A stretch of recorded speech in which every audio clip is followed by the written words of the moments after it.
everything in so many ways. I forgot to change the resolution. Maybe I can change it now. Nope, that's not happening. After the fact, you cannot change it. Well, 720p is 720p. It's good enough. High definition. Um Man, I did my first podcast for this year. Yeah, I And saw that. rough. For me rough. And I I don't know. I I think I need to start doing more things for myself. And I was a little bit I was not impressed with the audio because everything changes. You use one equipment in one room and it sounds a certain way, and then you go into another room and it sounds different. And I think that it was a little bit too harsh uh in that episode. But the story's harsh. Everything's kind of tough.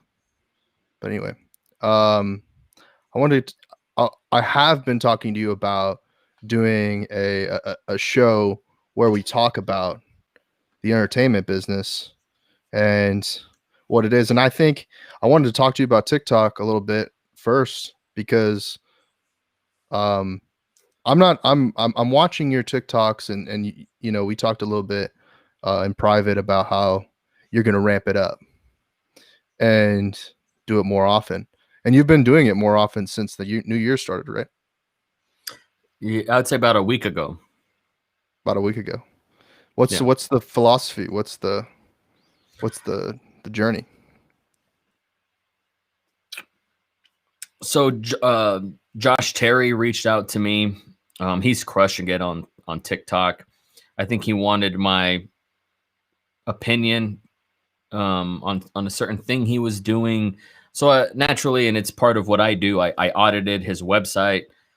And it's been a while since I really had seen what he was doing, although I keep my fingers on the pulse on certain people, and he's one of them. And we had a conversation. One thing led to another. I'm chilling out at his house, right? He invites me over, and you know me, I'm really old fashioned. I come from professional wrestling school. One of the unwritten rules there is take your gear with you wherever you go, because you never know if you're going to need to be in a match. It's just one of those unwritten rules. And so I took my gear with me in case we were going to film stuff. It's just part of my code. And we didn't. Instead, we talked for hours. And the thing that I walked away with the most, and to use his words verbatim, is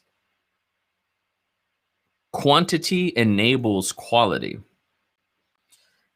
And the best surefire way as a content creator for you to make consistent things is to just do it every day, even at the expense of the optics or the vibes or anything. Just keep your intent there, and it's like working out. Not everybody needs to go to On It, right, to get the six-pack. Like, you can work out in your garage. If you don't have a garage, you can work out in your bedroom. You can work out in the bathroom. Jocko Willink says that all the time. He travels, he goes to hotels. If the food's not right, he doesn't eat. You know, if they don't have the high fidelity of workout equipment, and he does burpees or he runs around the hotel. So a lot of us have this delusion, and I'm certainly guilty of wanting to be the most self-actualized version of myself that I can be. But it's the one punch man philosophy of building strong habits.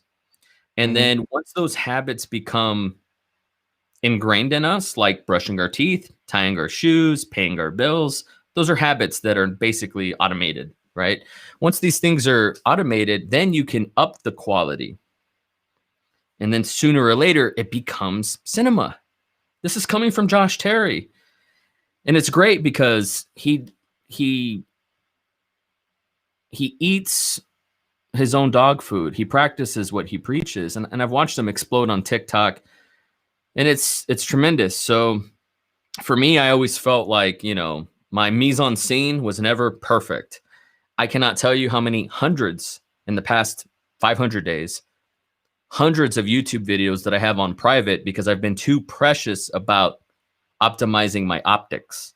When it doesn't matter, the messaging matters. I have the message and I've been hoarding it and keeping it to myself.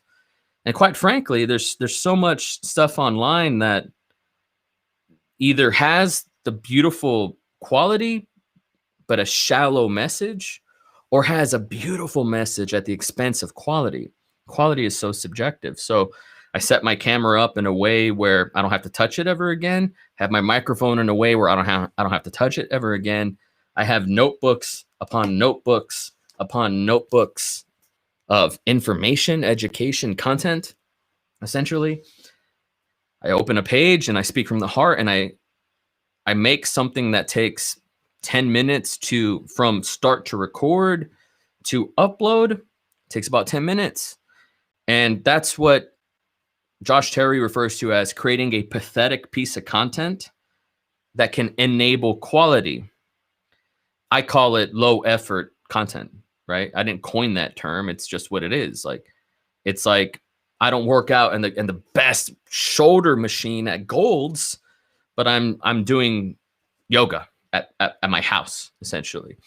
And I think it feels good. It's hard to say. It's been a week. Anybody can go to the gym or run 10 miles a week once. Everybody has like wild Goku momentum in the beginning of the year. But I knew that on my vacation time from my day job, that I wanted to spend that time building new habits. So when I started working again, I start working again tomorrow, I wanted to take those habits with me so I had a better work-life balance. My work-life balance really revolves around the monotonous day job work versus my being creatively fulfilled. Everything else is fantastic. My relationship with my kids, fantastic. My relationship with the friends that are in my very small circle, fantastic. My relationship with my wife, fantastic. Grateful for that. Takes a lot of work. Grateful for that. I've built routines for that in place for that to be at that quality. And I show up every day for that. It's like the same approach that Terry was talking about. And I'm bringing that into my creative life so I could be zen in that space. And then I will bring that to my work life so I could be zen in that space. And if I have that balance, I feel I'm unfuckwithable. I'm unstoppable. And I would hope, I cross my fingers that you're getting some maybe inkling or residue from what you're seeing of what I've put out there consistently. One thing that's phenomenal real fast is on TikTok, you can say that you're a creator and it gives you your analytics. And being able to see my analytics in the past 7 days is just a lot of good insight. It's tremendous to see what people like. And I can tell you that when you go out of your head and you just speak from the heart and say something that's true to you, you let go of this overthinkingness, analysis paralysis, right? And I'm super guilty of that. I overthink shit all the time. It's good to be in a zone where I'm just going to do and let the chips fall where they may. So much of feeding the great abyss that is the great algorithm, so much of it is really an acquiescence. It's a tap out. It's a submission of, I'm just going to feed the beast. I can't control anything else. I just got to feed the beast. And so that isn't to say I'm going to have 1 million followers, brother. I'm not that delusional, but I can say the people that have reached out, the people that have bought some of my merch just from seeing some of my stuff, it's pretty cool. That's great. I did 100 daily podcasts before the pandemic happened, and it fucking curbed my momentum. And I talked about this on Kern's podcast, where I felt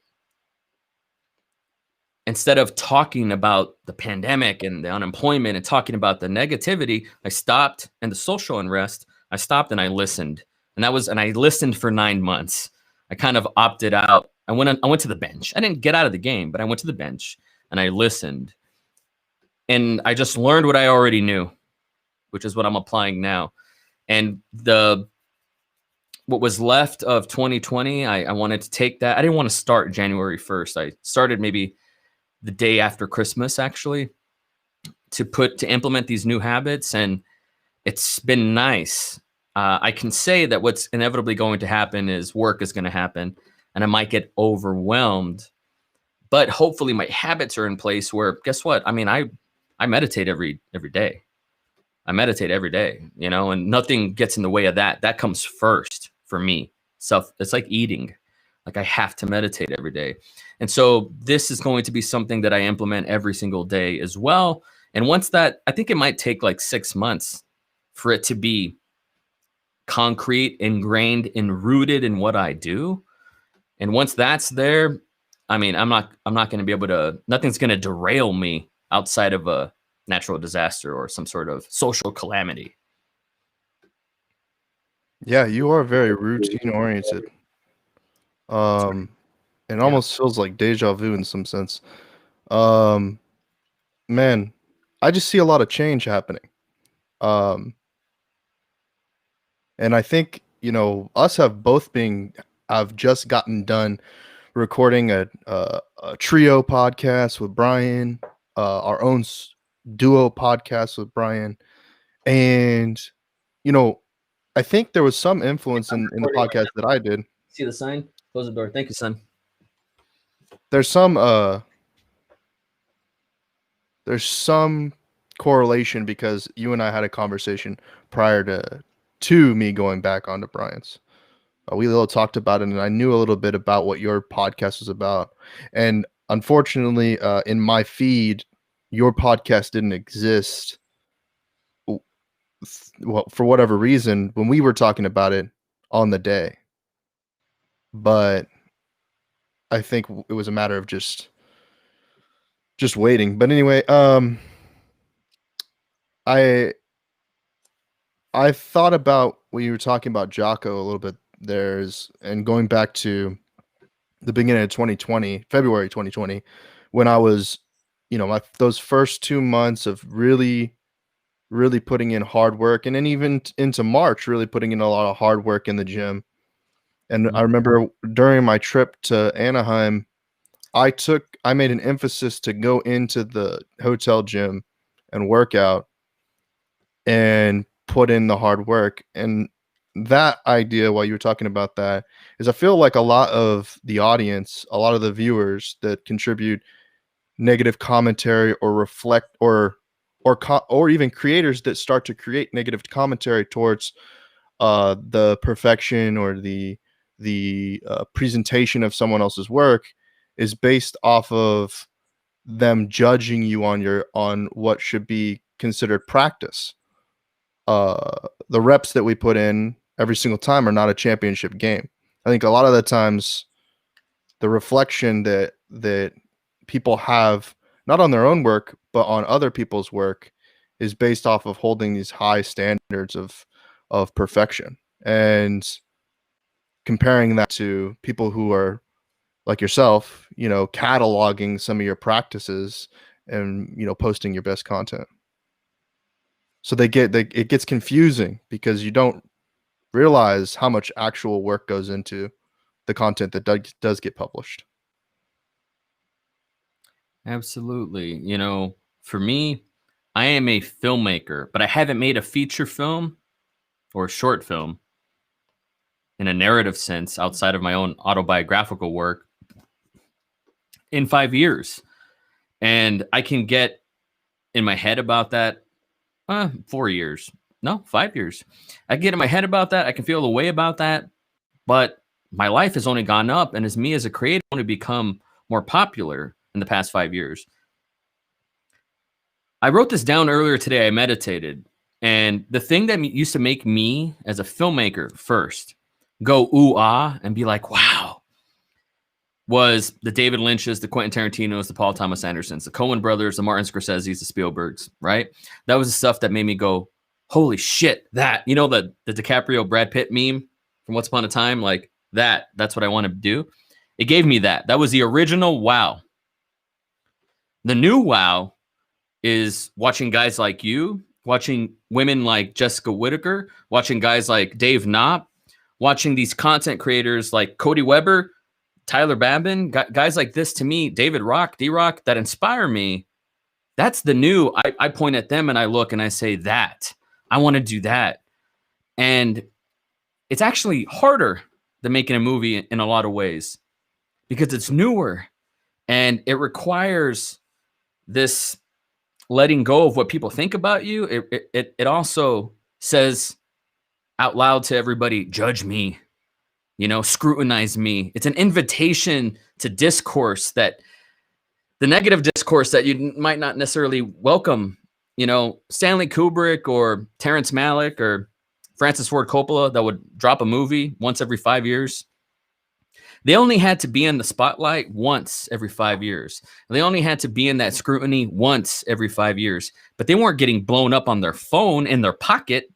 They had to go out of their way to read a newspaper, to read a magazine. The Orson Welles of the time, someone had to tell them. Maybe they heard it on radio, maybe.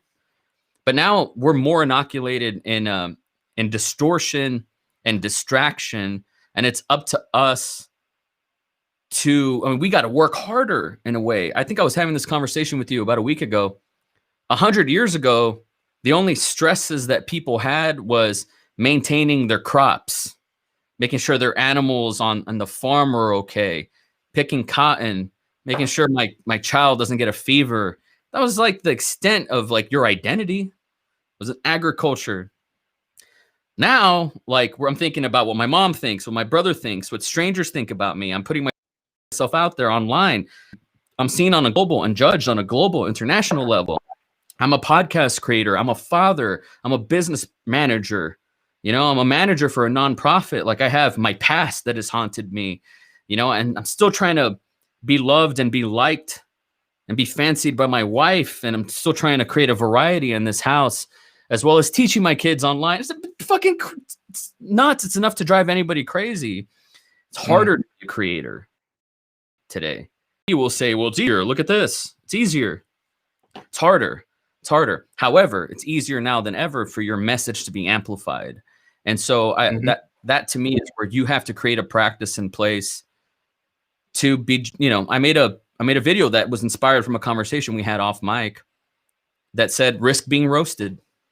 That was a bar. I was like, we need to risk being roasted. And that's easier said than done. And the people who show up and do that every day have my respect. The people who come from old media, that are old dreamers who want to create movies, and maybe you dedicate 30 days out of the year of actually creating a movie, that's way harder. It's a different operation, and for me, the thing that really gives me the biggest buzz are the people that create beautiful content, beautiful art every day, that engage with people who are, it's the most inspiring thing, who are not trying to copy other people, who are just being themselves. They are the artist. They are the body of work. It's a whole nother level, man. And so therefore it requires a whole different equilibrium, a whole different set of standards that you have to have, and habits that you need to form. And that's where I am. I was on that path this time last year. I got knocked off the path. I stayed off the path. That was part of my process. I'm back on the path. And now I know if another pandemic comes, how to have these implementations in place that are now sort of, dare I say, pandemic proof. That's the goal anyways, is to be able to take a hit. I think now I'm able to take a hit and then get back up the next day. Yeah. I was just thinking about what your message about 100 years ago. And I was wondering, damn, I'm hearing myself back through your headphones. I was wondering, were people as afraid of their government? Just the chance that their crops might be possessed by, the local lord, or in this case, obviously 100 years ago, it would be like the local politician. Because I do know, like, within the past 20 years, the people who own the property right behind my house, their land was completely possessed to build a toll road. So I think a lot of people are right to fear a lot of things. I think the more operative question to ask, and I like where your brain is going, the more operative question to ask is, when they were tested, how did they react? their mindset, even 100 years ago, was it a scarcity mindset, or was it a mindset that was conditioned to recognize abundance? And did that have a genetic effect? Have you heard of generational trauma? It's a very interesting concept. But what is the opposite of generational trauma? Like this idea of setting these principles in place that are emotional wealth, that is a higher equilibrium. The Napoleon Hills that were around that time, before the first big American crash in the 20s. Well, I guess that was 100 years ago. The Napoleon Hills of that era, the Rockefellers, etc. Like a certain mindset. That's really, if I'm going to go back in the past and ask myself these challenging questions, I'm really going to ask myself that, because that's what's valuable and beneficial and applicable to help me today. And it's worth passing down. The, dare I say, for the sake of shorthand, loser mindset of the past, I don't care. I just don't. I don't have a bandwidth for that, should I say. Kind of reminds me of Holes, you know, the movie and the book Holes. It's as if in many cases everyone is cursed by some sort of um, trauma, like you're saying, generational trauma. And everything is in the moment, so there's always a way to turn a negative into a positive, depending upon. And I think this was something that came up in yours and Brian's podcast as a matter of perspective. What's your perspective on TikTok? In my lifetime, it's only happened a few times where a platform redefines how we make stuff and how we consume stuff. Those are once in a lifetime platforms, and I'm so lucky that it's happened a few times for me. My ego and my short-sightedness and my preciousness to elitism, that is old school paradigm movie making, has stunted my upside in the past. Vine is an example. I'm notoriously regretful about never tripling down on Vine. The Paul brothers are just a exceptional example on the success of capitalizing on Vine. YouTube, early YouTube, I was afraid of it. I was intimidated by it. It takes a lot of guts to say that, but it's true. And also, I didn't want to be a YouTuber. It was a dirty word in 06, 07, 08. It was a dirty word. I was a filmmaker, you know? But look at Philip DeFranco's, another exceptional example of someone who was able to build a empire. I'm in the empire business. Like I said this on that pod with Brian. I want to be more so I can give more, period. And that means that my cart, my vehicle, the bigger it can get, the more people I can put in this to take to where they can achieve their dreams, etc.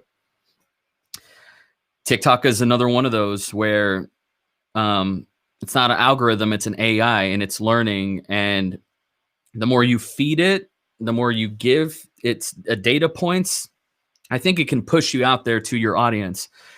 I'm so desperate to find and cultivate an audience. 100, 200, 1,000 people that are my people, because I know I can serve them. I know I can give them my entire all. And I don't know what happens after that. That's really exciting. It's a new chase. It's a new pipe dream for me. And I think I find them on TikTok. And so I'm putting a lot of effort there. There's an argument to be made. I'm not putting enough effort there. I'm trying not to judge myself. I'm trying not to judge myself. That's the kind of shit that really holds me back. I will say that it can be overwhelming to cross-pollinate content on Spotify, YouTube, Facebook, Twitter, Instagram, LinkedIn, when they're all rivals. It's hard. You have to create contextually for each. What works for TikTok may not work for all the others. What works for LinkedIn might not work for all the others. So you really have to be multifaceted. You really have to be a good listener. You really have to be very prolific and creative to pull these feats off. I'm not saying I'm a master, not yet, but I aspire to be. one thing I said on Brian's podcast for the first of the year that I want to re rephrase or change the way I said, and I wasn't. I say this a lot, and this is not about you, and I don't mean this um in the way that it comes out sometimes, and I want to rephrase it. Is that I don't think that you're you're done. You know what I mean? Like a lot of the you've accomplished your dreams, right? But you're not done. Hmm. Uh, and so sometimes I say you haven't accomplished your dreams, but I'm not saying that. I'm saying like you're not resting on your laurels, and the dreams you had when you were younger have evolved. You have new Correct. dreams, bigger dreams to Yes, sir. accomplish. You know, and so when it comes to like you saying that you haven't made a film in 5 years, it's as if you've and this is gonna sound crazy, but it's as if you've never made a film. You know what I mean? It's and you're ready to make that first film because every new film you make is going to feel like your first. For me, it's about the shelf life of the movie, like where these things go. Like I Mm, can't kid myself.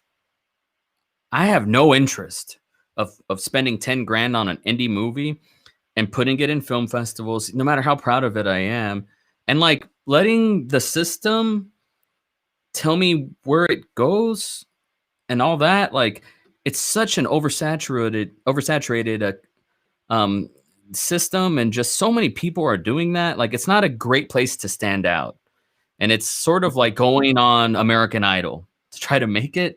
I'm not in that business, you know. So if I don't delude myself making a movie, it's going to go on Twitch, it's going to go on YouTube, it's going to go on all the other platforms, Amazon Prime, and that doesn't excite me as much as I was excited to make a movie in 2012. So I think that's part of the reason why I haven't made a feature, although I've made thousands of hours of content since then. So like I'm still sharp, you know. The stuff that I did with Dakota Meyer, I told incredible stories there. My Pipe Dream series, I've told incredible stories there. My podcast, the thing that people love about what I do the most, which is another low effort content thing to me. It's like nothing to me, the output, but what I get in return is far greater than what I ever got making a movie.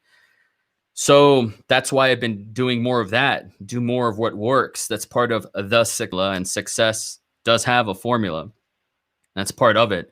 So I don't feel too bad about not making a feature film in 5 years, because I know that it's still in my journey, and everything that I've been doing in the past 5 years will make that next movie all the better. mhm. And I'm just not so hasty, because I was very hasty growing up. I'm not so hasty about making a movie by any means necessary for my own validation or for whatever. Like I'm not so hasty about that anymore. I've learned to be a little more patient, I guess, in my age, I guess in my humility, and I guess in my reps of doing other things. I still love movies, but let's be honest, like showing them in a theater today, January 3rd, 2021, is impossible. It's weird. It's not likely. Wonder Woman made $13 million, which is fucking nothing, over the course of Christmas weekend, which is considered a financial failure. I don't know how it's going to make its money back, etc. And that's for a creme de la creme, like just top of the top of the top elite movie in America. I can't expect, to make my money back right now. It's so weird. So weird. Not impossible, but I'm going to create a structure where I'll be able to do that. Um, and it makes them happy, and it makes me happy, and it's a good relationship. And I will find that in the future. I'm still building my own clout and my own brand to be able to be something and have some leverage in a meeting one day. Bet your ass, I'm still on that path.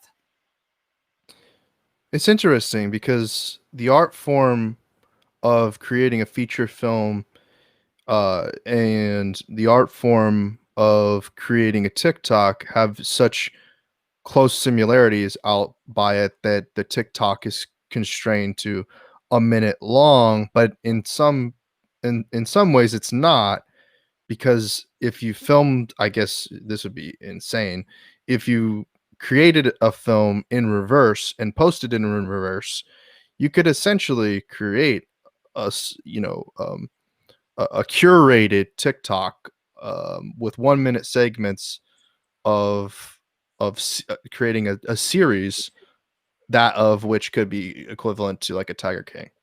So it could be in similarity sense, it could be done, but you can pack the same amount of value that you would get out of a um a WW84 into a 1 minute TikTok to some viewers. Some viewers, some odd of your audience will prefer the 1 minute segment over the 120 minutes of a feature film. Or the aggregate, the net of a specific creator that we love, Hmm. their whole year's worth of work, TikToks as well, could be of more value than a franchise, right? A feature film. Hmm. I think feature films, and as you were speaking there, I there's a movie called Songbird that just hit my feed.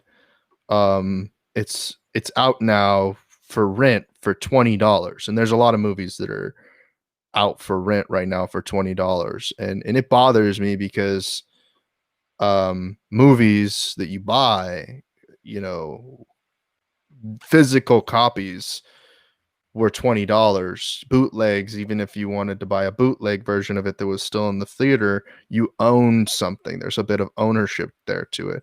And so I I can see the value of movies increasing over the course of the next few years, where physical, ownership of a movie as a fan will increase.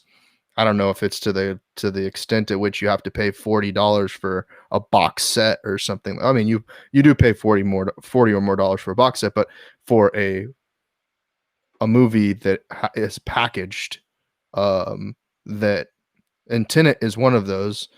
I mean, you can end up, uh, you can go rent it Redbox, physical, but you're gonna be waiting for some time till it comes out. I think this month, um, to a physical DVD, and that its distribution has changed so much that it does feel different. And I think what I think maybe that has a little bit of impact into why you're waiting for you're not waiting, but there's going to be a time at which is the right time for you to do another film. Um, and in the meantime, you've learned. I don't necessarily think you had this set out when you started in this into entertainment or film industry. You've learned to adapt to being an on camera personality, a influencer.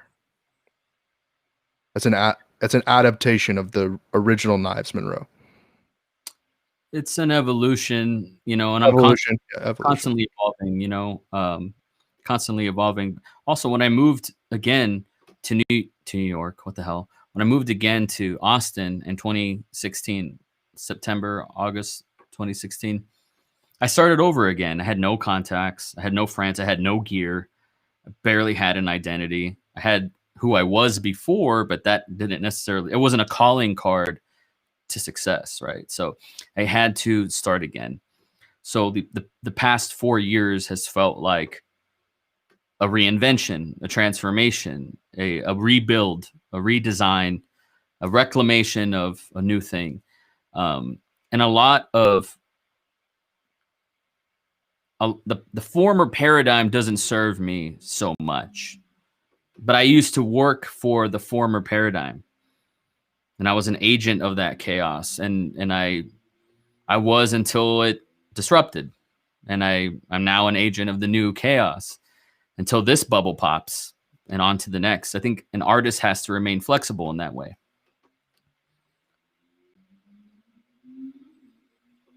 That's interesting. You know, that Freudian slip of New York.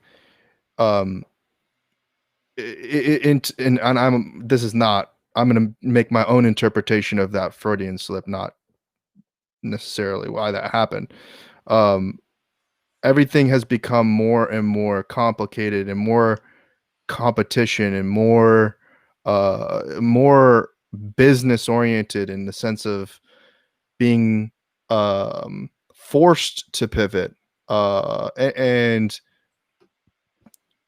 it goes back sort of to what I was talking about 100 years ago. What were the feelings of someone when their land was possessed by those in power? um you know, without, I mean to say forewarning, but that's not the right terminology I should be using. Without being a fortune teller, to know that there was something coming that would be a disruptor. Um, and I think being someone who grew up, and you as well, in non-urban environments, um, learning what what it takes to survive in an urban environment is part of, I think, the journey for both of us. I think um, we've both sort of experienced it differently. And I learn a lot from your experience in the sense of there's been so much that you've done in the course of the past 10 years, um, that you might not even be able to recall all of it as it pertains to like a decade wrap up. You I might remember have pretty well. subconsciously, so you might have subconsciously uh hidden away some of the things, some of the trauma that you may have dealt with over the course of that time period. I have meditated about it quite a lot. I could think of 5 like pretty or more pretty traumatic events that I have. It's like a record. You have to scratch it. You have to like disassemble, discombobulate your trauma. So when the record goes back to play itself again, because we replay trauma, it can't do it anymore. It doesn't have the same neurons, the same reactions don't give you the same signals. It doesn't hurt the same way. And it's like, you know how we say I'm triggered. Well, you can trigger a more empowering narrative or experience or event or meaning to collapse the old triggers. And that's really hard. And you got to dig really, really deep and look inward really, really deeply, but actually make a peace with yourself. And so I have, like, one public example of this trauma was being homeless for 6 weeks. It hit me years later just how terrible that was. In the moment and like the 2 or 3 years subsequently, I kind of had to disengage. I kind of had to black out. It was like my high school graduation. I didn't enjoy it. I blacked out. And then I remember going back to my high school football stadium, back to the graduation. Later that night, everybody was gone. And I was like, I missed it. It passed me by. Um, Similarly with blacking out and kind of going through the motions with that trauma. And I had to reckon with it. And I did, cathartically, I made that 6 weeks on 6th Street documentary. And that was like, I opened that documentary saying, this is the last time I'm ever going to talk about it. And what I meant was revisiting the trauma. That's what I meant. I'm talking about it now. I meant like, this is the last time this is going to hurt me again. And it was. So I can recall there's a lot of events from 2010 to 2020 that were traumatic. That's okay. That happens. There's a lot. It happens, they don't define me, and I'm not bringing them with me today, like right now. I'm not wearing them. I don't want to. That's not to say it I'm never happened. I'm just not going to replay trauma because that's not that's bad. It's like a it's like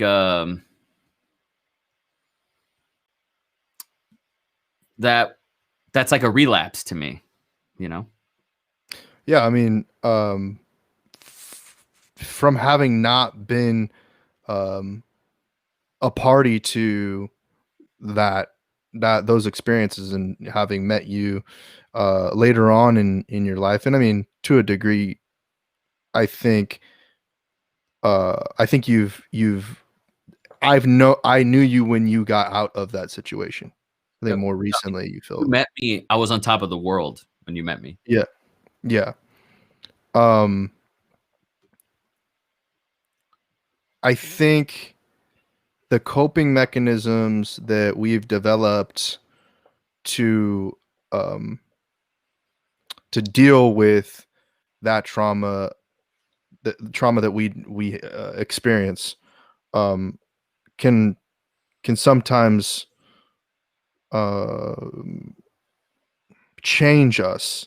And I think not I think a lot some people that you know probably resent your change. Um Of course. and I'm I don't know. I don't know the previous Knives of Monroe.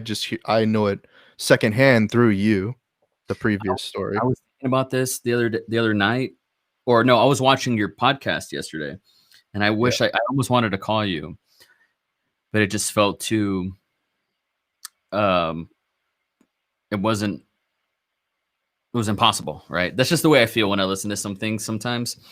Mhm. And one thing I wanted to say was, yo, if you knew me from 2006 to 2016, Mhm. it's possible that you would have been one of those friends that said, Knives, grow up, dude. You have 2 kids. You keep wanting to, squeeze a dollar out of a dime, but you don't have a cent on you. Like, let it go. Stop glamorizing the process, the suffering, the sacrifice, and just stop taking yourself so seriously. Hang it up. Be realistic. You may have been one of those people had you grown up with me and seen how insufferable I can be when I was on the path. Because I mean, sometimes it's too much for people, and I understand that. Some people felt that way about me, friends and family. But when you have a dream, nobody can tell you how to dream, what to dream about, when to quit. Nobody can. And you met the guy that was realized, at least in one moment in time. And so you'll always kind of associate certain things with me about that. Um, and there are people on the flip side who saw me as the young buck, you know, and look at me now and they probably think, who the fuck is this guy? That's life. You got to grow, you got to evolve, you got to change. If I was the same townie from 2005, I wouldn't want to be associated with me. You have to grow, you have to evolve. There's this cynicism, or I don't know, there's this attitude that I've seen online of people who, a smugness, and you'll see these memes of like people who have kids, all of a sudden they think they know something. Oh, my life has totally changed ever since I had kids. Kind of roll our eyes about that. I'm not trying to ever tell someone that my mom's FaceTiming me. Sorry, mom. I would never want to tell somebody that my experience is more knowledgeable or more valid than theirs, but I have changed. That is a life change. Having 2 kids, it's a life change. Moving, abandoning the former self and moving to Austin, a life change. Doubling down on not going to college and choosing a life of like McDonald's, Burger King, Walmart. Like those were my jobs before I have the career that I have now. Life change, So what do people expect? And I wrote this down. If it ain't serving me, it's resistance. If it doesn't, it's like I would love one day to walk a trail, like a 1,000-mile trail. You hear these crazy things from like Mexico to Canada, like these crazy trails that people have, these hippies. I would love to do that one day. And think about what you're walking with. You're probably not going to take, dude, my S1H is fucking so heavy, dude. It's so heavy. I'm probably not going to take that. I'm probably not going to take a suitcase of clothes. Like, you can only take the essentials, right? And you'll probably drop some things along the way. And right now on the path that I'm on a trail, and I can't take other people's projected resentment with me. Even if I'm a beacon for it, it goes by the wayside. It doesn't serve me. It doesn't belong in the present for me. And I can't take it with me. Yeah, criticisms. I criticize all criticisms critically. Some are good, some are bad. Some I take with me. And I apply it to become a better iteration of me. I try to be as objective about those things as possible, but a lot of them don't serve me. The haters, there's just a lot of stuff that's valid and a lot of stuff that isn't. A lot of stuff that isn't. Also, my first impression with some people, I get that I ain't their cup of tea, and so I don't even trip. I get that.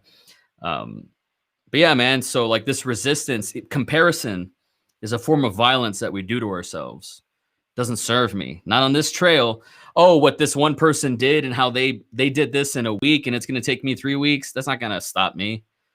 I don't want to compare myself to, it just doesn't, it's primal. I understand why we do that. It's like a reflex, human condition thing, old brain, but it's not an asset. It's a liability, I feel. Oh, man, there's so many things that I've heard recently. I can't keep track of all of them. That's one of the problems with being with this new generation, this new reality of the internet, is you hear so much. It's there's only so much that you can hear and keep a record of who said what or what said, who said what or whatever. He said, she said, whatever it is. But one of the things that people are most critical of at this time is people who are living their best lives, exposing themselves to the coronavirus, putting themselves in risky situations, and advertising that over social media, and maybe that's some of the hatred that is bestowed upon me at this moment, given that I'm someone who really wants to figure out how to deal with my emotions and which ones should I be displaying versus which ones are harmful to the person that I want to be in the future. Yeah, that is a good distinction to make, my brother. Yeah. I'm sort of, and this is something I kind of hit this, I hit this sort of hypocritical state where I'm very I idolize people who can freestyle and do things off the cuff, sort of a Jay-Z, Lil Wayne, sort of that's a magic illusion, right? success. They're the magician. You know that, right? Well, I mean, even if it's not true, even if it's a false narrative that they're not putting on paper and doing rehearsals prior to doing to putting something on wax or putting something out there.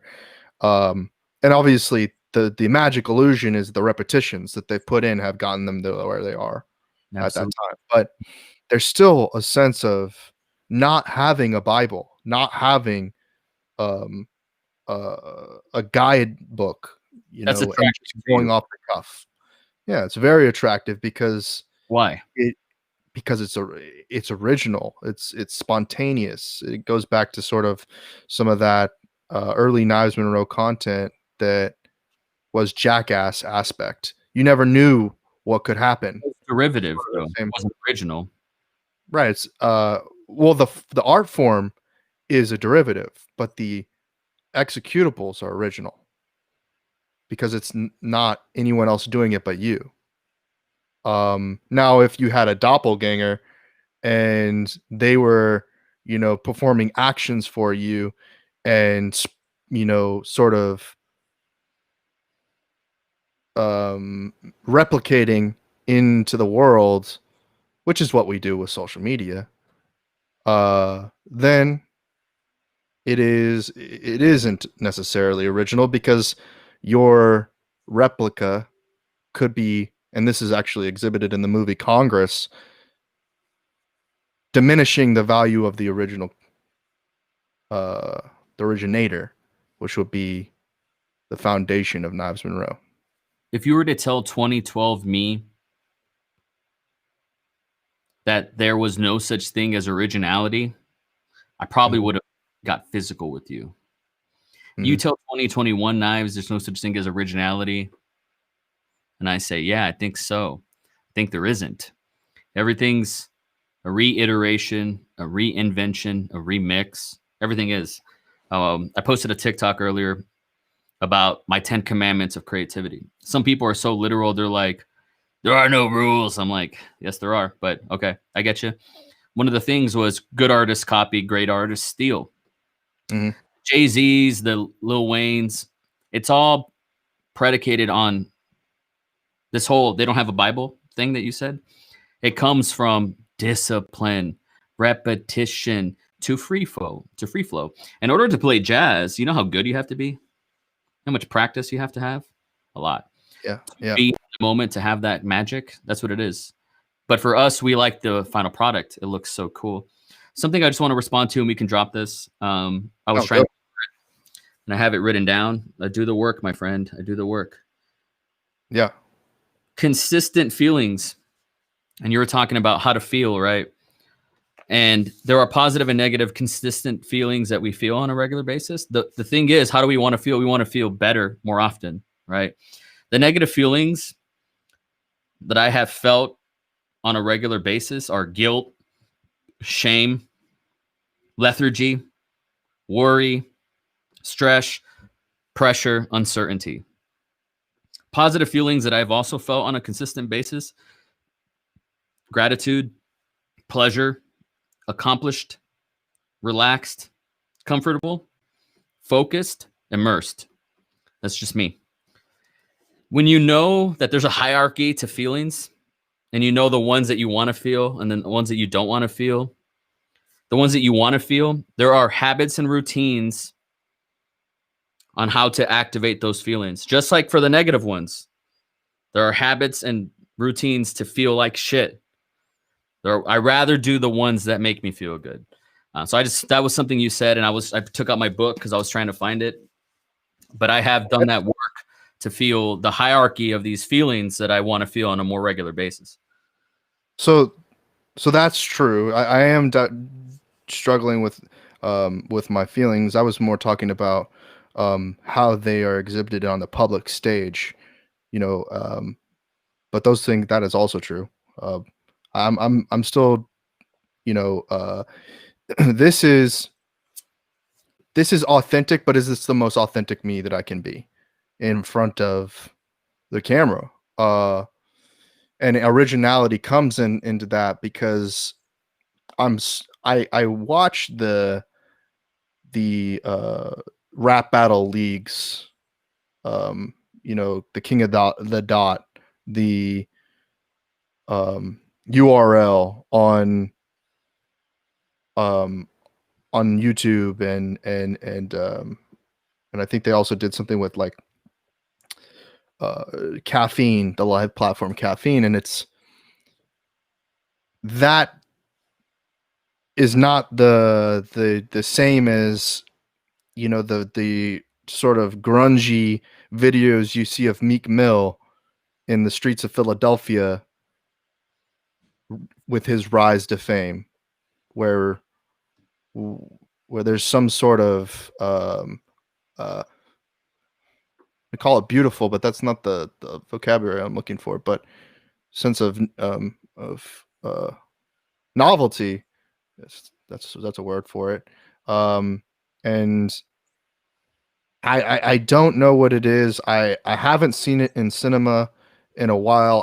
I really enjoyed that movie Soul. I mean, you know, I feel like that is very, you know, you mentioned it in the podcast with Brian. I feel like that's there's a truism there in the conversation we're having right now. Um, in that we need to be more present and we need to be more uh, aware or the, so sort of just so many different things that you can take away from that film. And I felt like it sometimes I almost felt like that cartoon reality, even though this is what they were aiming for by merging sort of like a uh, an alternate reality version of real life and a what people would dictate or what people would regularly call a cartoon world. And so at times I felt that was real. It was real in the sense of like, oh, that's what, you know, purgatory looks like. That's what the afterlife looks like. That's what, and they worked really hard on that film, I feel, and it had a lot of good messages in it. So to a sense, I think that that was good. I mean, obviously, there's some anticipations for movies this year, mostly just Matrix 4, but I'm that's the sort of um these sort of mental conundrums style movies like Train Spotting, like Inception, like Tenet. Those movies really, I don't know. So there's something about how they make me think that it's intoxicating. Um, and you mentioned serotonin and melatonin and dopium and all these things in the podcast with Brian. Um, It was a good. and well, it was a good podcast, absolutely. I thought it was a great one. And I feel like, and I was thinking about this before we jumped on here, is it's our podcasts go to together well. And if you release the first one, I think Release Trent Knox cut. if you release the first one, it would be interesting.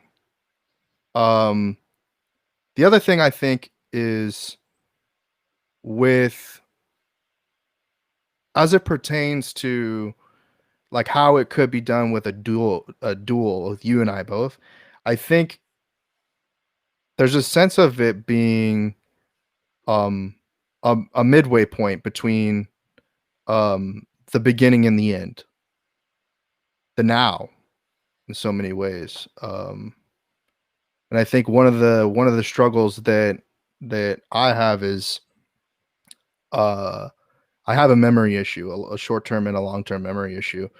And I don't know what happened, what sort of trauma caused that. I sometimes think it might have been when I was 5 years old and people tell me that I cracked my head open.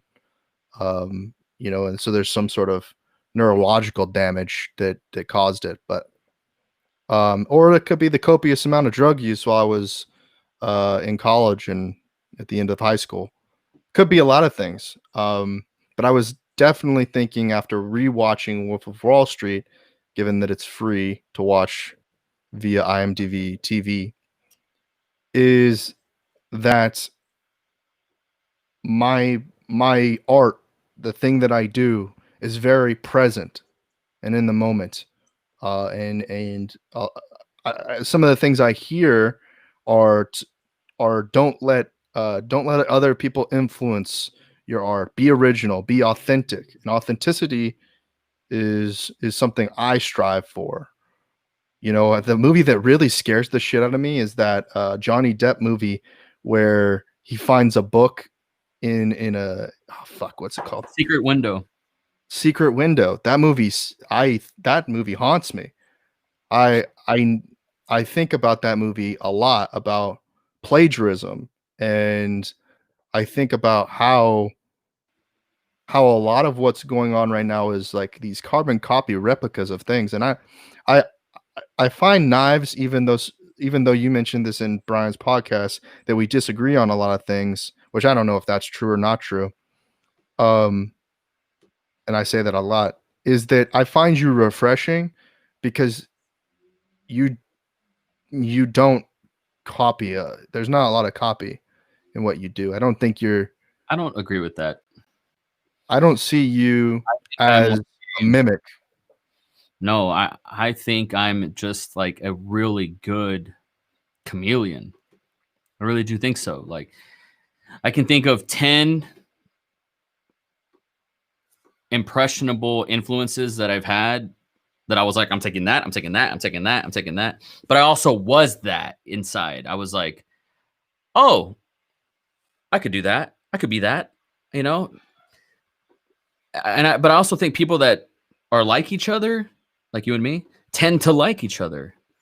You know, so I think that's why we're drawn to one another. Like I've said this so many times, like I've seen myself in you. I am you. Like I always say that.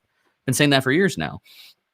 But no, dude, I mean, um I'm a Are you more alien than me? That's my question. Because if you're the little green man and I'm a little green man, and we're all just trying to be big blue men or big, I don't know, whatever type of men that we're supposed to be throughout this period of time that we exist in this plane of existence, what is it that we're trying to accomplish if we're consistently copying our environment? I forgot who said this. Carbon copies, right? It may have been Quentin Tarantino that I'm quoting, who may have took it from Jean-Luc Godard, who may have took it from somebody else. But it's not where you take things from, it's where you take things to. I synthesized that at a very young, impressionable age, and I've lived it. I am that, you know, I am that. So I don't know who's more alien. I don't know, but I think I could be more self-aware than you, maybe. That's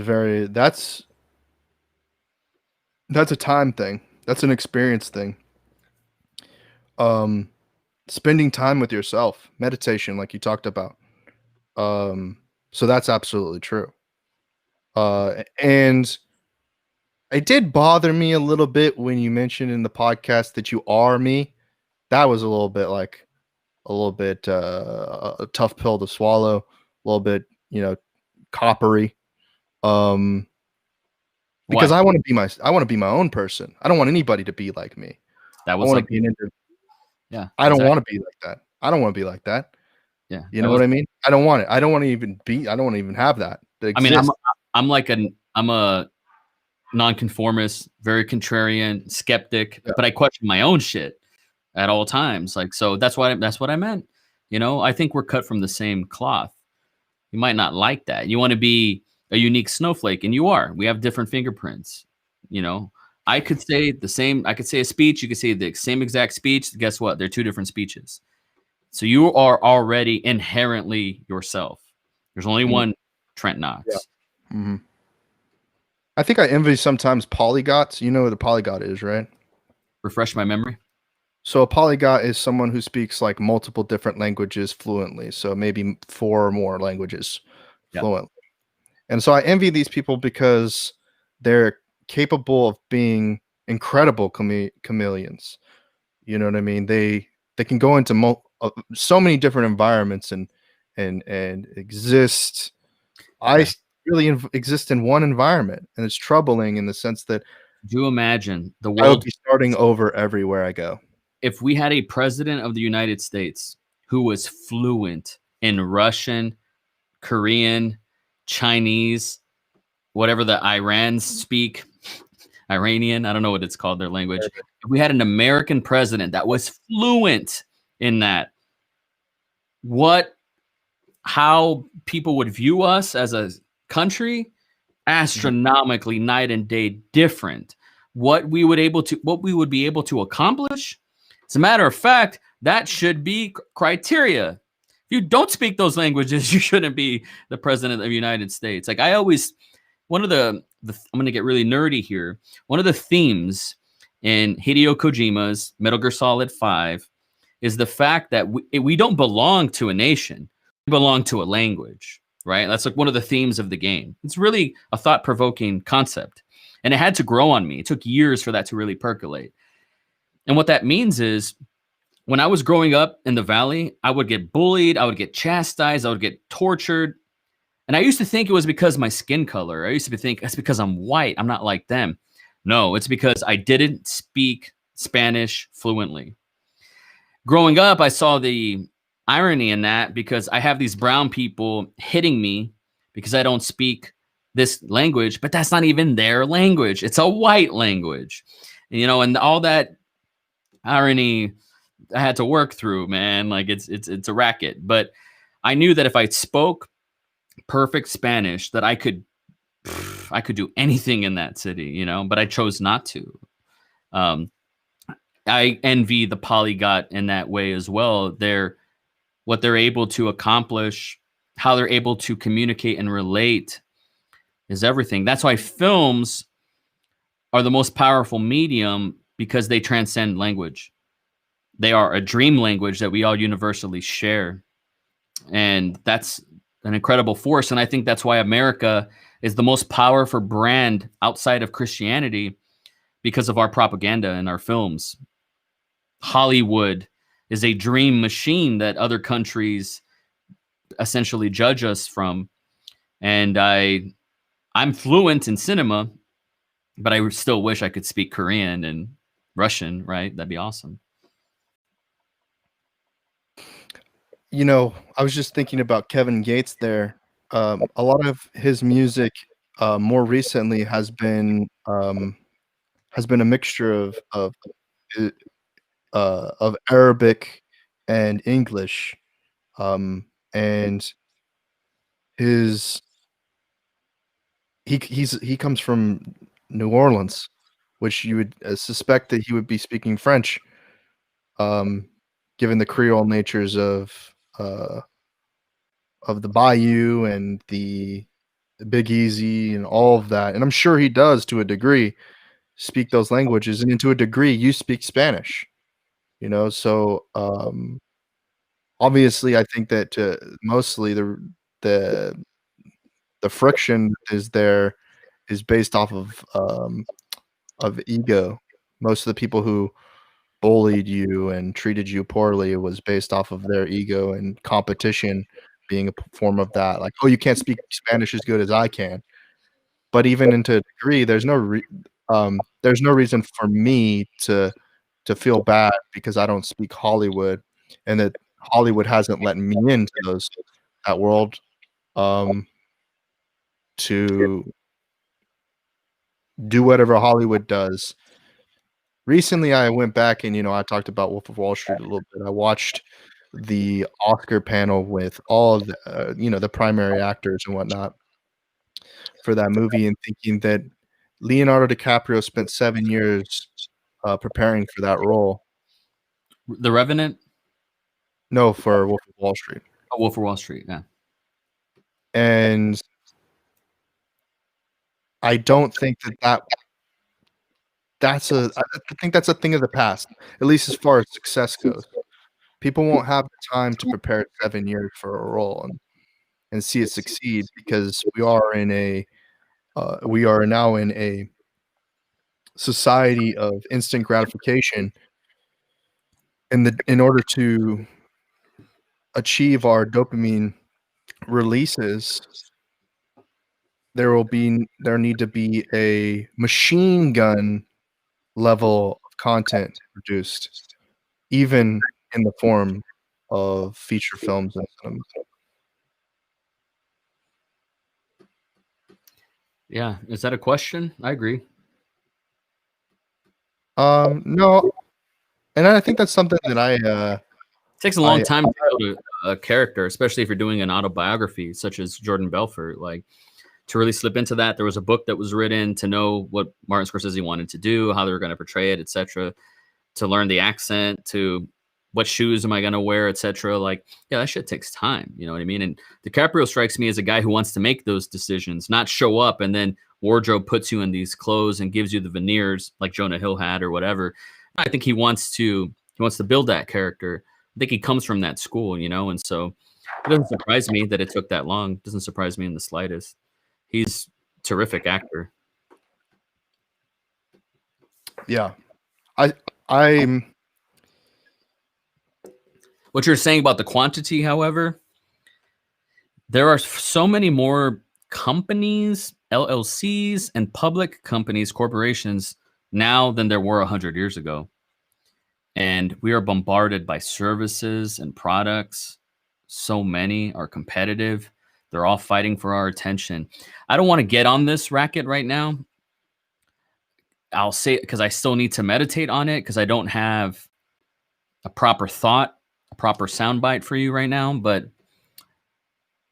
what you were saying, I wrote it down. You were talking about TikTok versus cinema. It's the same language. The time length that we put on it is irrelevant.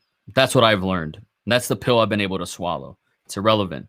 When you have a dream, I hate to go here, but when you have a dream, it doesn't matter if it's an 8-hour dream or an 8-minute dream. Sometimes the 8-minute dreams feel like a lifetime. I had a dream last night that I was building furniture, and I woke up at like 4 a.m. and I was like, why am I dreaming that? Fell back to sleep. And I went on for another 8 hours, like building chairs. Why? That was the dream. And it was a certain length. But I've had like 30-second dreams where I've just been able to get impressions of something. Man, I had this one dream. I'm in a pickup truck, downtown Austin. Sunlight was going through the windows of these skyscrapers. I see Matthew McConaughey having like coffee. I'm in this pickup truck and I'm just like seeing everything around me. That's a moment. I call it a dream. That's part of a larger narrative that I don't remember. But that moment to me, priceless. You're able to really maximize beautiful moments on TikTok. When you walk out of a movie theater, you're generally talking. The first question you ask your friend is, "What's your favorite part?" When you're watching a television show that you're committed to, Brian said he just watched Breaking Bad. I'm trying to watch Shameless, trying to watch The Boys right now. Television is different. You ask yourself, you ask your friend, who's your favorite character? And TikTok, it's about the moment. So the dopamine is ha ha, or it's a ooh, or it's a whatever the response is, right? It's just like it's dream language. It's all dream. What gets scary to me, and I don't want to make this kind of content, I don't want to participate in this because I'm an artist, god damn it. What scares me is I don't want to fight for someone's attention because I want their money. I don't want to use my superpowers for that. And I see nothing but that. And that is the big evil to me. That's the big resistance. That's the big fight. That's the war, existential war that I'm in, that I have to, I'm outnumbered. That's the challenge. That is the operative challenge, is fighting for people's attention, to show them a dream, to share a dream with them, not to get their fucking money. When that's all I see. Because it's odd because I do feel more predator than alien.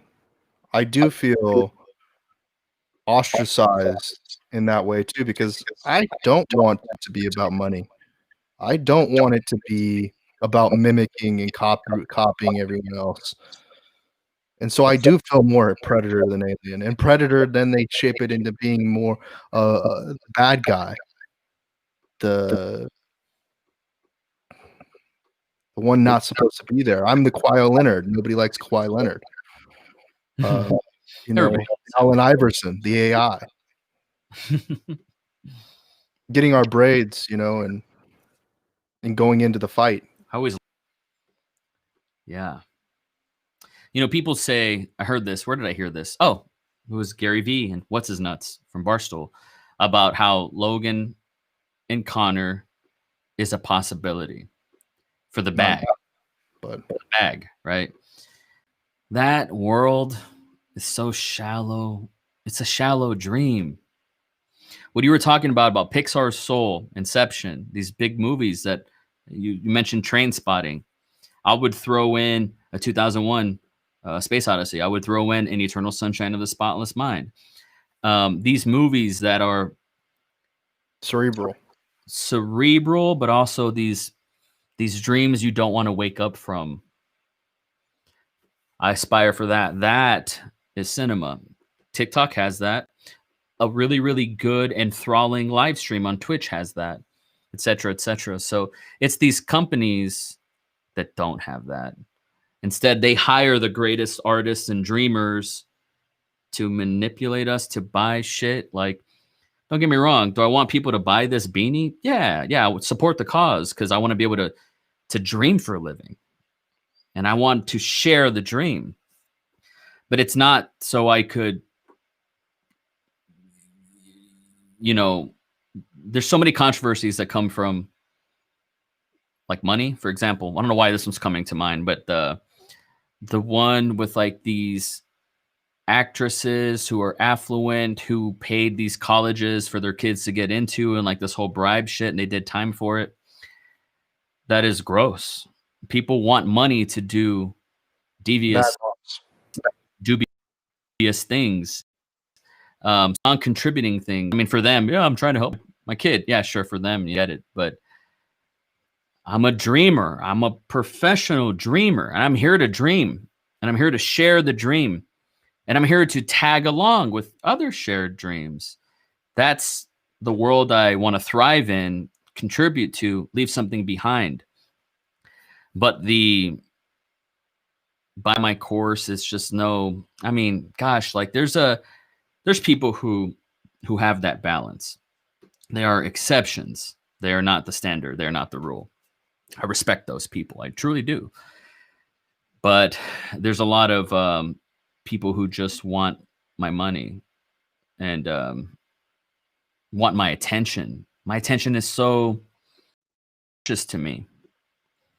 I'm not going to just give it for Chips Ahoy or Sour Patch Kids or Pepsi. You know what I'm saying? Yeah. Man, that's interesting.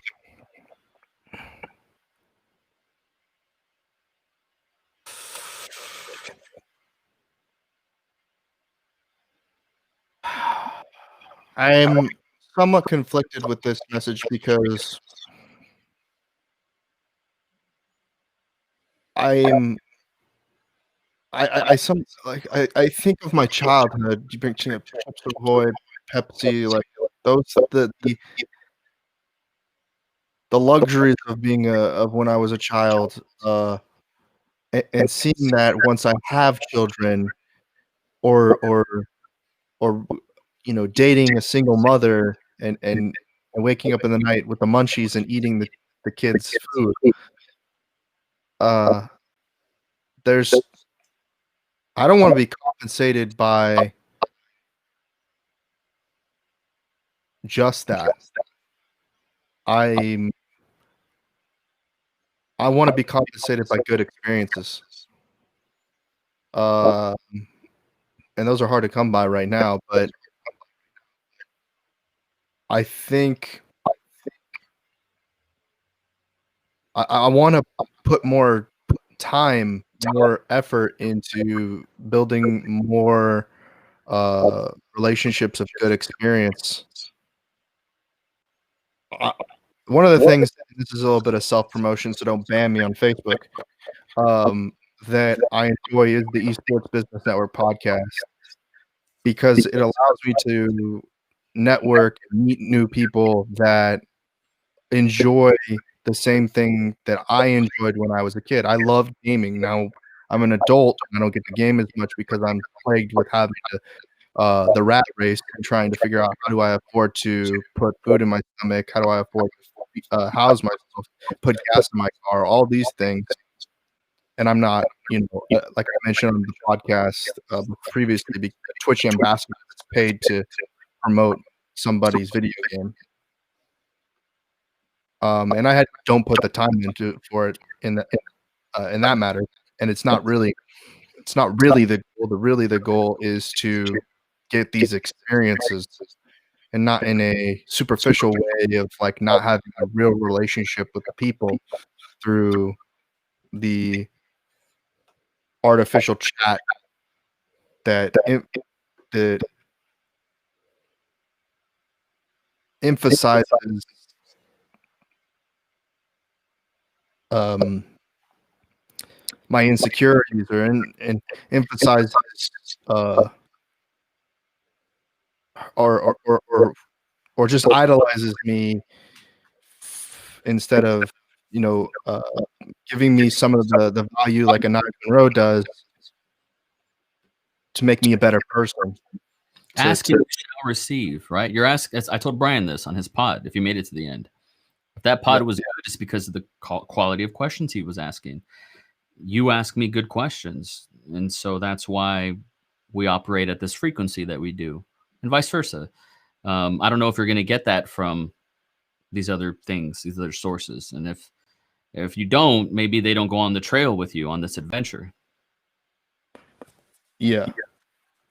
Otherwise, it's a distraction from the dream. No, yeah, I think that I am a distraction from their dream.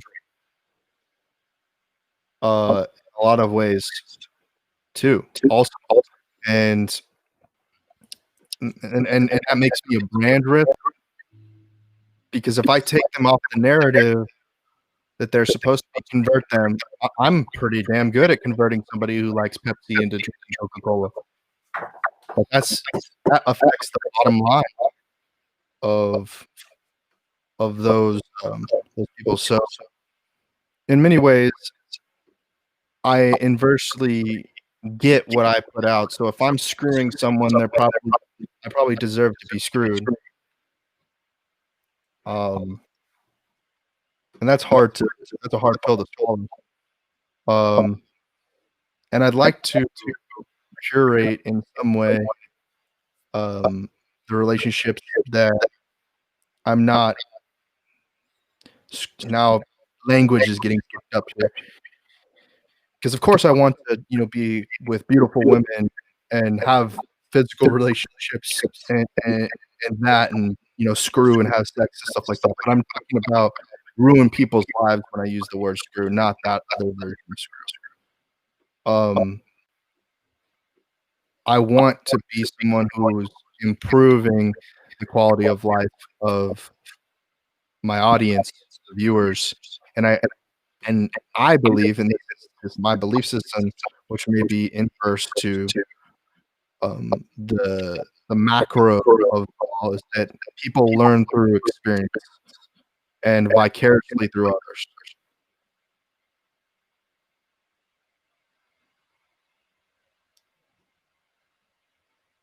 I think I've learned so much in the past 2 years, 3 years almost, that I've known knives. Knives. Likewise. I would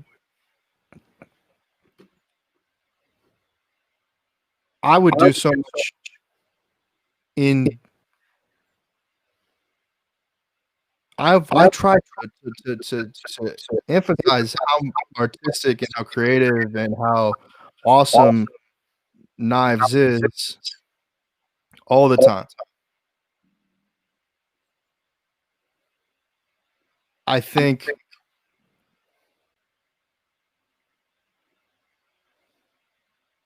the only way for people to really get to know someone, they have to, accept it and and take that first journey. And I think people would live their better lives if they listen to Knives Monroe versus the podcast. If they did purchase a beanie from Indie Darlings, if I mean it, I mean it truly. I mean it like emotionally, and I, and I don't know how else to describe it, but he, if you do become Knives' friend, uh, he really does put in a lot of effort to, improve your life, whether that is, something you're looking for or not. I don't know. As those of you who are listening and are open to Yeah, a lot of people. becoming better. I don't know if everyone is. Yeah. A lot of people are. A lot of people want to, uh, just exist in their current state of existence. Uh, that was some of the in that movie Soul, when that guy's doing the, he's a stockbroker and he gets woken up from the dream Yeah. and lives the best life, was something that I was very like, Oh yeah. it hit me emotionally. Yeah. And there's so much that, if you're listening to this podcast, that Knives has done um to better himself, whether that be in his, his knowledge about Tony Robbins and his knowledge about Gary Vee, his knowledge about motivational people that are life changing, um, and he's an encyclopedia of these mantras that you can add to your life to make your life better. And it comes out in in abundance through the Knives Monroe versus the podcast and the Indie Darlings YouTube channel. And so I hope that, that message I just put out there is authentic and like and organic in a way to like tell you how I truly feel about Knives versus like just being superficial and saying like, um, you know, simple things like, this is where you can find Knives Monroe and this is his t-shirt. Put that on a t-shirt. I want to get to a point where you don't even have, I don't even have to promote my, people know where to find me. So if you don't know where to find me, I'm not doing a good enough job at being visible, right? So but I do have to go, and I wanted to ask you a couple of questions. Yeah. I asked Claire this. This is a self-serving question, but I don't really ask anybody this, and I need to. I need to poll and audit the people in my circle a little bit more, so I know it's hard. Like I make stuff, and I also don't know how it comes off. Sometimes I'm like, who wants this? And then I'm like, I can't follow that trail of consciousness because I'm like, I'll stop. I don't want to question it. I just want to speak from the heart. But as a person, a business operator, as a creative, as a man, what do you want from someone like me, and how can I help? Because that's the kind of stuff I want to talk about. That's what I want to do. And I want to tell more of those stories and give in that way. Like, I want someone to go down their feed and hook them in the first 5 seconds of what I'm saying. And that's what they needed to hear that day to get off the couch. Or maybe they're going for a run, they hear that, and it makes them go that extra mile. Whatever it is, like that extra, je ne sais quoi, whatever that is. Claire tells me, she's like, you're very cerebral. She tells me, you're all about the mindset of creativity, what have you. And when I heard that, I thought to myself, I agree. Is that valuable? Is that good? Do people need that? Do people want that? What do people want? What people want, going back to Before I want to mention it, before I sure. lose this train of thought, is that that serves the intellectuals. So I think the only thing you need is a six pack um and protein, a vitamin. You know, like you need to be doing selling shakes or something like that, like No. a some sort of protein powder, because you need to emphasize your you hit you're not I mean, to somebody you're selling sex, to Claire or whoever, that reaches that audience. They think, wow, what a sexy man over there. you know um Outside of, you need to catch them with uh that instant gratification, and whether that be, you need to also smoke a cigarette while you're doing it, or This goes uh back to the authenticity thing, right? Like, I'm not here for that. But thank you. I did ask. And thanks for getting that in. I'm glad you wanted to get that in. There's a war, an existential war for our attention. And I'm a patron, I'm a soldier or whatever. I'm a part of the war. I'm on the ground fighting for people's attention. And I want to fight the good fight. And in the brief moment where I have somebody's attention, I do want to add value. And I want them to walk away with something illuminated. I'm talking about subject matter. What is something that you want from me, and how can I help? well, this goes back to, like, um are we I'm thinking generally. I'm not talking about me specifically, but there's a difference between what I think Knives Monroe's value is virtually versus what Knives Monroe's value is physically in um the real world, let's for a lack of a better term. um in the virtual, for I think people like me, the intellectual aspect is incredibly valuable. I think, um in your content, I'd like to see more transitions and more uh different settings, variety, a whole lot of variety.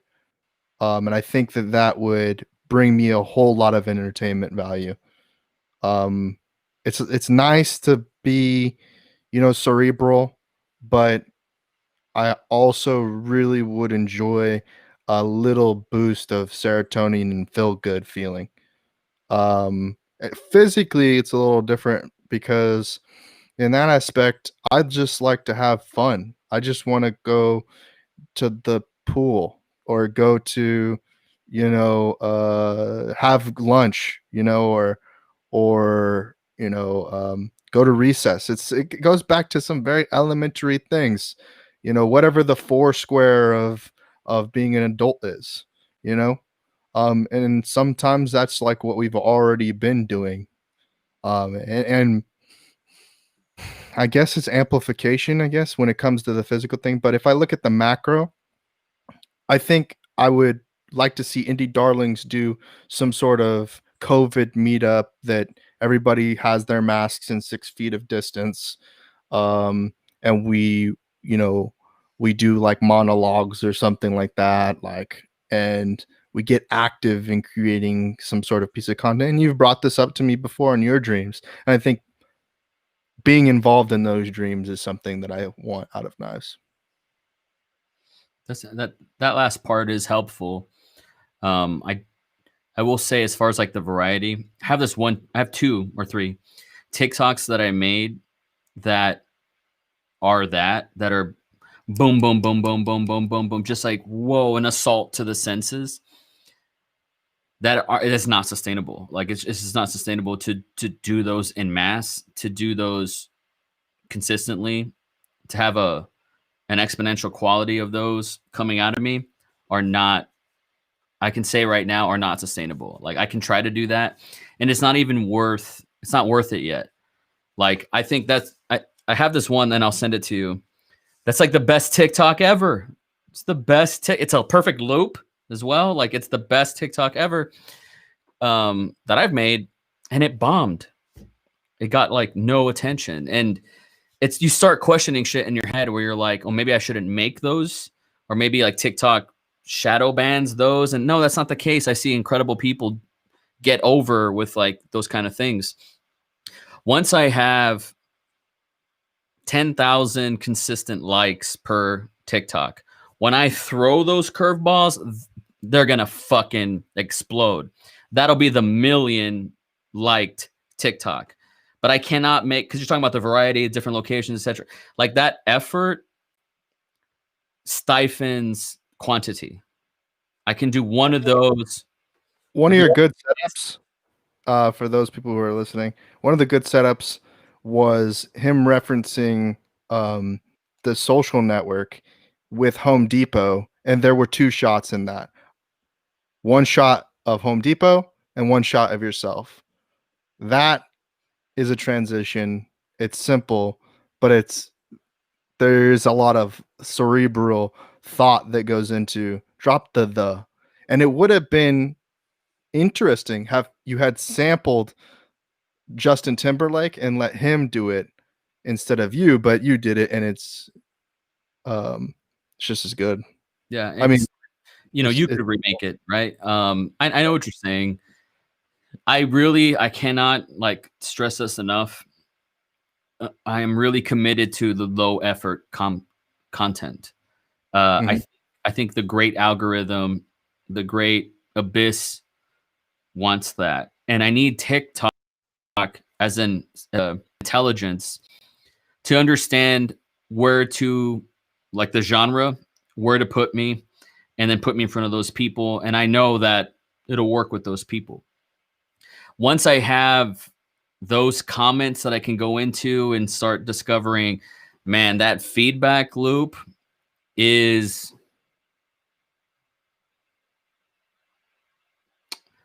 like gold. It is like oil. Pick your resource. Pick your fucking resource. Like it is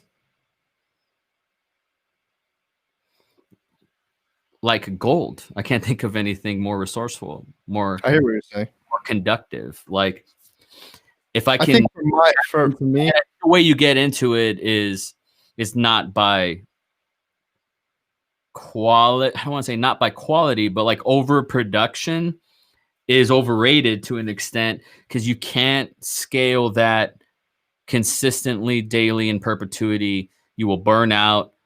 And also, if I did that and I made a banger every fucking day, Mondays no longer matters when I fucking need it. But if you're consistent and you're acoustic and you're playing things well, you show up every day. When you have that audience and you give them that Smells Like Teen Spirit, all of a sudden they're like, "What? More of that?" And then it's that feedback loop. Then it's like, okay, cool. I'll work my way up to that. Boom. You can't have like what was a great like fight card that was, I don't know, like the best fight card. You can't have the best fight card every day. It doesn't work that way. You got to build up to it. It's got to grow. It's got to percolate. Shit takes time, etc. But you could probably have, an incredible card once a week, maybe once every 2 weeks, once every month. They didn't the Impossible Whopper.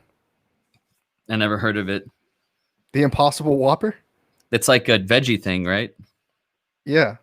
The Burger Impossible Whopper. I'm just saying that and you believe this, I know it's true, that those are all just excuses. You will accomplish it though. No, it's like saying I'm going to run a marathon every day. You can do it. No. You can do it. They did invent the Impossible Whopper. With from 0 to a marathon, like, what's today, Sunday? Monday, a marathon. Tuesday, a marathon. It doesn't work that way. You build up to it. You build up to it, man. Like, you can, it's just reality, yeah, it takes time. We did this same sort of podcast, I believe, last year, around the same time when the year began prior to, I believe, uh prior to no, it had to been like March, February time. We did this very similar. Obviously, it's a little earlier because the pandemic had just begun. It was just the beginning of the pandemic, and now here we're, you know, close to 9 months later. We've created the baby, and the baby was birthed. Yep. And I think we create another baby soon.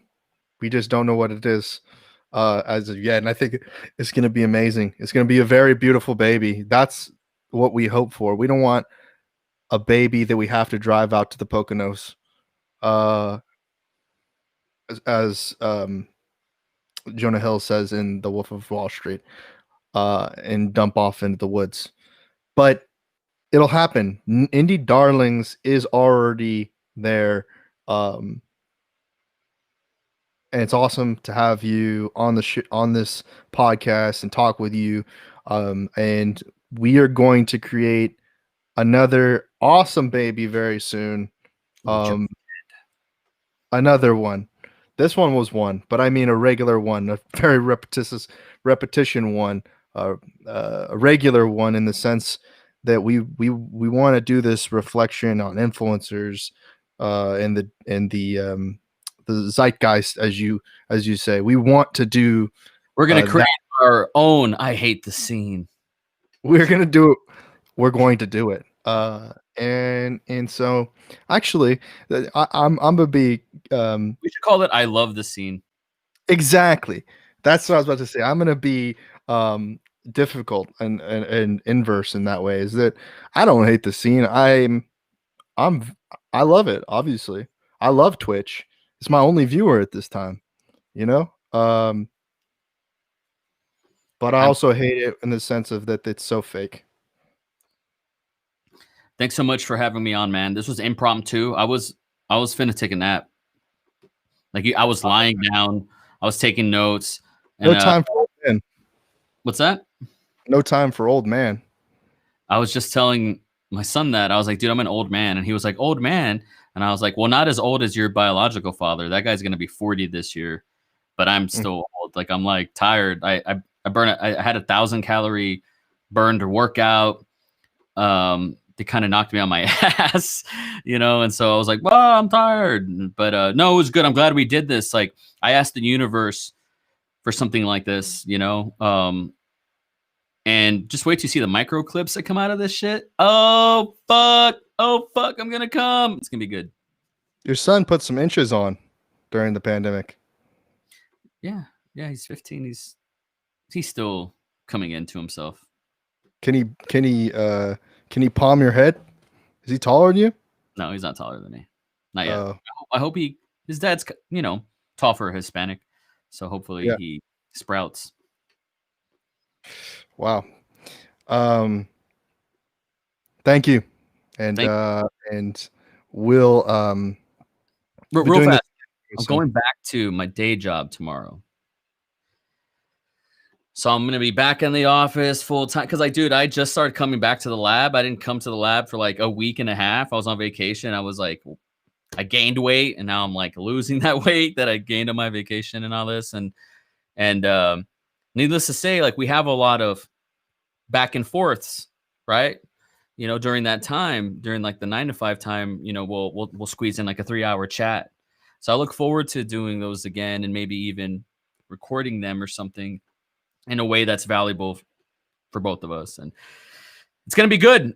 I'm fucking stoked, man. Thanks for bringing me on. Good shit.